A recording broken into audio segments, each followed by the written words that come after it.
સમાજમાં ભય નહીં ભરોસો હોય છે, સમાજમાં સંપર્ક નહીં સંબંધ હોય છે, અને સમાજમાં અર્પણ નહીં સમર્પણ હોય છે, સમાજમાં કોઈનું શોષણ નહીં પણ પોષણ હોય છે. એટલે જ બધાને સમાજમાં જાળવી રાખો. સમાજના સામાજિક હિત માટે હોય છે, વ્યક્તિગત કોઈ સ્વાર્થ કે સ્પર્ધા માટે નહીં. માટે એકબીજાના સુખ અને દુઃખનો ખ્યાલ પણ રાખવામાં આવે છે. પણ આજકાલ સમાજની વ્યાખ્યા ક્યારેક બદલાઈ પણ ગઈ છે. કારણ કે ક્યારેક સમાજના લોકો કહે છે કે હું ધારું એ જ કરી શકું, મારા સિવાય કોઈ કલ્યાણ કરી શકે. પણ મિત્રો આપણે જો બધા એક થઈએ ને તો આ પણ આપણે બદલી નાખવાનું છે અને સમાજમાં બધા એક થઈને જ રહેવું છે. અને જે લોકો કેટલાક સમાજને આગળ આવવા માટે રોકતા પણ હોય છે, એટલે ખરેખર એમને આપણે બધા જાકારો પણ આપવાનો છે. સમાજને આગળ લાવવો હોય તો એના માટે લડો, અને લડી ન શકતા હોય તો તેના માટે લખો, અને લખી ન શકતા હોય તો તેના માટે બોલો, અને બોલી ન શકતા હોય તો જે લડે છે, લખે છે અને બોલે છે તેને પ્રોત્સાહન આપો.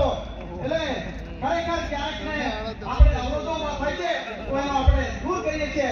અને આપણે જાણીએ છીએ ત્યારે કાતરનો ઉપયોગ કપડા કાપવા માટે હોય છે, પણ કેટલાક એવા લોકો હોય છે કે આપણા પગ કાપવા માટે પણ એનો ઉપયોગ કરે છે.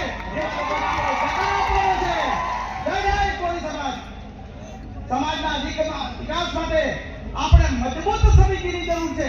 એક મજબૂત સમિતિ આપણે દરેક ગામની અંદર, દરેક ફળિયાની અંદર બનાવીશું તો ચોક્કસપણે એનું અમલીકરણ આપણે થવાનું છે. એટલે કેટલાક લોકો આપણા સમાજ માટે જે વિચારે છે તેના કાર્યોને મનોબળને પ્રોત્સાહન આપો. અને પહેલાના જમાનાની અંદર મિત્રો આપણે જાણીએ છીએ કે રાજા મહારાજો હતા ત્યારે દેશ ફરતો કરી ક્યારેક નગર કરતા માટે બહાર નીકળતા, અને ખરેખર મારા સમાજની અંદર શું ચાલી રહ્યું છે એ બધા જાણતા હતા. પણ અત્યારે તો કેટલાક લોકો દેશ ફરતો કરીને અહીં આવે છે અને સમાજને ગેરમાર્ગે દોરવા માટે પણ પ્રયત્ન કરે છે. પણ આપણે બધા એક ના થઈ જવાનું છે. એટલે યુવાનોને પણ સમાજ સાથે મારા મોટી સંખ્યાની અંદર યુવાનો જોડાય છે કે યુવાનો પણ શાંતિ કામે લાગે અને આપણા જે સામાજિક કુરિવાજો છે એને તિરંદાજી આપવા માટે ભગીરથ પ્રયત્ન કરે. એકબીજા પર આક્ષેપો નહીં, પણ ભૂલ થઈ હોય તો ક્યારેક આપણે ક્ષમાપણ માંગી લઈએ. અને આજના યુગમાં કેટલાક લોકો નામ કમાવા માટે, પૈસાના જોરે ક્યારેક આપણને પાડી દેવા માટે આપણા ગામની અંદર પ્રયત્ન કરતા હોય તો એને પણ આપણે જાકારો આપીએ અને આપણું જે સામાજિક બંધારણ છે એ બંધારણને અંગે કરવા માટે પ્રયત્ન કરે. અને આપણે બધા જાણીએ છીએ કે પહેલાના જમાનાની જૂની કહેવત છે કે દેડકાને કોળિયાની પાંચેરી થાય નહીં, પરંતુ આજે બધા નિર્ધાર કરવાનું છે. આ કહેવતને આપણે ભૂસી નાખવાની છે. અને સમાજના આગેવાનો કીધું છે કે ના, આ વખતે તો સમાજ રૂપી અને ઘેરના ઇન્જેક્શન આપી પણ આપણે એને ચૂપ કરી દેવાનું છે, એની પહોંચેરી કરવાની છે. અને કેટલાક મિત્રો એમ કહે છે કે એને પ્લાસ્ટિકની થેલીની, સમાજ રૂપી પ્લાસ્ટિકની થેલીની અંદર બાંધીને પણ તેમને આપણે બધા એક કરવાના છે. ત્યાર પછી આપણે જાણીએ છીએ કે કરટલાનો કદાચ ટેબલ ઉપર જો ટપ મૂક્યો હોય અને એ કરટલા છે એ બહાર નીકળીને જ્યારે દિવાલ ઉપર કરવા જાય છે મિત્રો, ત્યારે બીજો કરટલો છે ને એને પાછો પકડે છે અને ખેતી પાડવા માટે પણ પ્રયત્ન કરે છે. એટલે આપણા સમાજ જે પ્રગતિના પંથે આગળ જઈ રહ્યો છે એને પણ પાડવા માટે કેટલાક લોકો પ્રયત્ન કરશે. પણ આપણે બધાએ એક થઈને પ્રમાણિક થઈને આ કામ કરવાનું છે. ત્યારબાદ આપણે બધા જાણીએ છીએ કે દ્રાક્ષની લૂમ હોય મિત્રો તો એના 100 રૂપિયા કિલો હોય છે, પણ જ્યારે છૂટી દાણા થઈ જાય ને ત્યારે 11 કે 21 લોકોને લાવવાને લઈ જવાના છે. કારણ કે આપણે બધા જાણીએ છીએ કે પહેલા તો એમ કે ભાઈ ફલાણાભાઈ છગનભાઈ 100 લોકોને લાવ્યા છે તો આપણે 150 લોકોને લઈ જવાનું છે. આપણે પણ કંઈક બતાવીએ. પણ એ બંધારણ હવે આપણે, કારણ કે 11 કે 21 લોકો જઈશું તો આપણે 1 કે 2 ગાડીની અંદર ક્યાં જઈશું અને આપણી વ્યવસ્થા પણ સારી રીતે જળવાઈ છે અને ખર્ચમાંથી પણ મુક્ત થઈ શકશું. મંજૂર છે બધાને? તો 11 કે 21 જ કરવાના, એનાથી આપણે વધારે કરવાના નહીં. સગાઈ વખતે કન્યા માટે આપણે જઈએ છીએ ત્યારે એના માટે જે વચનનો કરાવવાનો છે એટલે એની અંદર પાયલ કે બીજી કઈ પણ વસ્તુ ના લઈ જઈએ અને ફક્ત શ્રીફળ અને એની માતા માટે એક સાડી પણ લઈ જવાની છે. એટલે વરાજા માટે પણ વીટી કે એને બીજી પણ વસ્તુ લાવવાની નથી. તો આ બધાને મંજૂર છે? જય જય કોળી સમાજ.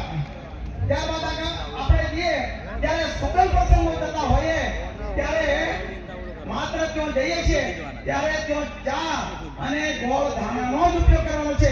પ્રસંગમાં માત્ર જો આપણે જાણીએ છીએ કે ડીજે તો વડીલોને ગમતું નથી, તેમ છતાં કેટલાક યુવાનોએ કીધું છે કે કદાચ કોઈને ડીજે લાવવું હોય તો માત્ર ને માત્ર એક જ ડીજે લાવે અને સરકારે નક્કી કરેલો હોય સમય, એ સમય મર્યાદાની અંદર અને જે અવાજ પણ નક્કી કરેલો હોય એ અવાજ પ્રમાણે જ વગાડવાનું. એને સિવાય જો બે ઢોલ વાગે ને તો એ માન્ય રહેશે, પણ તો આ બધાને કેવું માન્ય છે ને બધાને? હા, તો ઢોલ લાવીને વગાડો. લગ્ન પ્રસંગમાં ઓઢણ જે આપણે માંડવે ઓઢણ કરીએ છીએ એ મામા સિવાય કોઈનું પણ આપણે ઓઢણ કરવાનું નથી. આ મેદાને માન્ય છે? જય જય કોઈ સમાજ મિત્રો જે ઊભા છે તે કઈ હાથ ઊંચો કરતા નથી. નોકરીયા તરીકે જ્યારે આપણે જઈએ છીએ ત્યારે વાજિંત્ર પણ આપણે કોઈ પણ પ્રકારનું લઈ જવાનું નથી. માન્ય છે ને બધાને? જય જય કોઈ સમાજ. ચોલના વખતે આપણે બધા જાણીએ છીએ કે જ્યારે ચોલનો મૂકવા મોકલ્યો હોય, કોઈ વડીલે 200-500 રૂપિયાથી મોકલ્યો હોય અને જ્યારે આપણો દીકરો કે દીકરી ખોપો દાબી દે તો આપણે થોડાક મુશ્કેલીમાં મુકાઈ જઈએ કે કંઈક હોય કે ના હોય, છૂટા લેવા પડે, ચોલનામાંથી મૂકી દેવા પડે. એટલે ખોપો દાબવાની પ્રથા પણ સંપૂર્ણપણે બંધ કરવાની છે. જય જય કોળી સમાજ. જમણવારમાં દાળ ભાત શાક રોટલી અને કોઈ પણ પ્રકારની એક મીઠાઈ બનાવવાની છે, એની સિવાય વધારે કંઈ બનાવવાનું નથી. માન્ય છે ને બધાને? જય જય કોળી સમાજ. એટલે સારામાં સારો કૌશલ પણ આપણે બનાવી શકીએ. અને જાનમાં જવું હોય તો પણ મર્યાદિત સંખ્યામાં જવાનું, કારણ કે આપણે બધા જાણીએ છીએ કે આપણે 100-200 વર્ષ વાહનો લઈ જઈએ અને ટ્રાફિક જામ થઈ જાય, કોઈ અજુગતો બનાવ પણ બની શકે. એટલે હવે પછી તમે બધા ગામના લોકો નક્કી કરજો કે બધાનો કોઈનો સમય શક્તિ નાનાનો ડીઝલ પેટ્રોલ ધુમાડો ના કરે અને મર્યાદિત સંખ્યાની અંદર જાન જાય, એ પણ આપણે અમલીકરણ કરવાનું છે. જય જય કોળી સમાજ. કન્યાદાનમાં જરૂર પૂરતા ઉપયોગી વાસણ હોય તેવા જ આપવાના છે, એની સિવાય વધારે આપવાના નથી. કારણ કે તમે બધા જાણો છો કે 5-10 થેલા ભરીને આપણે વાસણો આપીએ છીએ, માળીએ ચડાવી દેવામાં આવે છે. કેટલાક સ્ટીલના વાસણો હોય તો એ ફાટી પણ જવાની સંભાવના છે, તો જરૂર કરતો વધારે વાહન આપવાના નથી. માન્ય છે ને બધાને? અને ખાસ આપણા માટે મહત્વનો મુદ્દો છે કે જ્યારે આપણે પલ્લુ કરવા માટે જઈએ છીએ ત્યારે આપણે ફક્ત 250 ગ્રામના ચાંદીના પાયલ અને 1 તોલો સોનાનો દોરો લઈ જવાનું છે. એનાથી વધારે કંઈ લઈ જવાનું નથી. અને બધાને યોગ્ય લાગે તો એક નાનું મંગળસૂત્ર લઈ જવાનું છે, એની સિવાય કોઈ વધારે દાગીનો લઈ જવાનો નથી. તો આ બધાને માન્ય છે? જય જય કોળી સમાજ. આ દાહોદ જિલ્લાનું બંધારણ છે. ત્યારબાદ આપણે પહેરામણી વખતે આપણે બધા જાણીએ છીએ કે જ્યારે પહેરાવે મહારાજ ત્યારે અડધો કલાકની અંદર આપણી પાસે 3,500 કે 5,000 રૂપિયા થઈ જાય છે. એની જગ્યાએ કોળી સમાજે એમ નક્કી કર્યું છે કે એને જ્યારે ગ્રહ શાંતિ સાથે કરે તો એને 2151 રૂપિયા આપવાના છે. અને ફક્ત જય જય કોળી સમાજ. અને મંગળફેરા કરાવે તો 1151 રૂપિયા આપવાના છે, એનાથી વધારે આપવાના નથી. જય જય કોળી સમાજ. શક્ય હોય તો સમૂહ લગ્ન, નજીક ભાઈઓના લગ્ન, બહેનોના લગ્ન કરવાના હોય તો સમૂહ લગ્નનું આયોજન કરવું. શક્ય હોય તો. અને બીજું, શક્ય હોય તો દીકરી હોય તો પહેલા દિવસે ગણપતિ કરીએ, બીજા તારે થોડો આપણે બીજી કઈ કામગીરી કરીએ અને જ્યારે જાન આવવાની હોય ને ત્યારે સવારમાં આપણે જમવાનું ચાલુ કરી દઈએ અને મોંમાં આવે એટલે દીકરીને આપણે ચોલના માટે બેસાડીએ અને જાન આવે એટલે ત્યાર પછી આપણે દીકરીને ઉઠાવી લઈએ અને ટેબલ ઉપર બેસી અને બધા ચોંદો લખીએ. તો શક્ય હોય તો આ પણ આપણે અમલીકરણ કરવાનું છે, કારણ કે આપણે ખર્ચ બચત કરવા માટેનું આ બધું જે આપણે દાહોદ જિલ્લા કોળી સમાજની જે સમિતિએ નક્કી કર્યું છે એનું આપણે ચુસ્તપણે અમલીકરણ કરવાનું છે.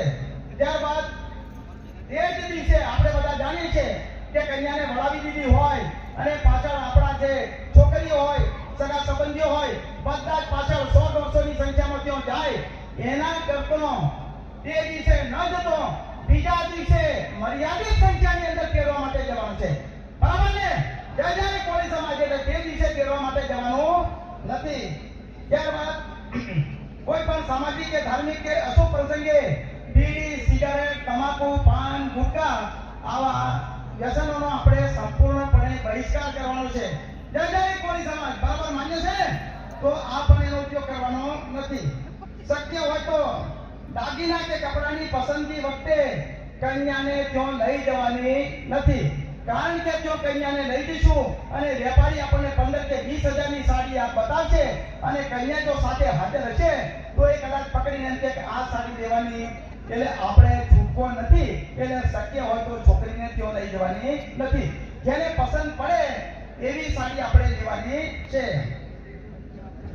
શક્ય હોય તો વરાજાને પણ 25,000 નો સૂટ ન દેતો. શક્ય હોય તો ફરી કહું છું કે સૂટ ન દેતો, દરરોજ પહેરી શકાય એવા કપડાની પસંદગી કરીએ તો આપણે પણ ખર્ચમાંથી મુક્ત થઈ શકીએ. અને બીજું કે મરણ પ્રસંગે આપણે જ્યારે જો જઈએ છીએ ત્યારે તમને મને બધાને ખબર છે કે બધા જેટલા લોકો આવે એટલા બધા કફન લઈને આવે છે અને બે મિત્રો ઊભા હોય છે અને કફન તરત આપણે ઉડાડીએ એટલે ખેંચી લે છે અને પછી ઘોડા બાંધે છે. એટલે આજથી આપણે કફન પ્રથા પણ સંપૂર્ણપણે બંધ કરવાની છે. જય જય કોળી સમાજ. ત્યારબાદ આગળ દિવસે કદાચ મરણ થઈ ગયું હોય અને મરણના આપણે સમાચાર આપી દીધા હોય અને બીજે દિવસે કદાચ 9 કે 10 વાગ્યાનો સમય આપ્યો હોય, એની જગ્યાએ આપણે કીધું હોય પણ તેમ છતાં મોડ આવે તો આપણે તમને મને બધાને ખબર છે કેટલાક લોકો બેભાન થઈ જાય, કેટલાને ડર પણ લાગે, કેટલાક રડીને હેરાન પરેશાન થઈ જાય. એટલે એને જે કઈ સમય આપ્યો એનાથી આપણે અડધો કલાક વધારે રાહ જોવાની નીકળી ગયા હોય તો, નહીં તો કોઈની રાહ જોવાની નહીં. જય જય કોળી સમાજ. બેસણાના દિવસે બને ત્યાં સુધી નજીકના સગા સંબંધીઓ આવે અને ખાટલાની અંદર બેસણાના દિવસે જે જમાઈયાનો ફાળો છે એ ફાળો કરીને ડીશ, વાટકી, ગુંદી કે અન્ય કોઈ પણ વસ્તુ આપવાની નથી. મરચિયા ગાવાની પ્રથા પણ સંપૂર્ણપણે બેસણાના દિવસે આપણે બંધ કરવાની છે. એટલે કોઈ જગ્યાએ થતા હોય તો આજે આપણે પ્રતિજ્ઞા કરવાની છે કે હવે કોઈને મરચિયા ગાવા માટે પણ આપણે બોલાવવાના નથી. બારવાની વિધિમાં માત્ર એક જ ભજન મંડળી લાવવાની રહેશે. એની સિવાય કોઈ ભજન મંડળી લાવવાની નથી. અને બીજું કે મહારાજાને બધા મહારાજા છે, સાધુઓ છે, એમને પણ અમારે વાત થઈ, એમને કીધું છે કે અમારે કઈ કોઈ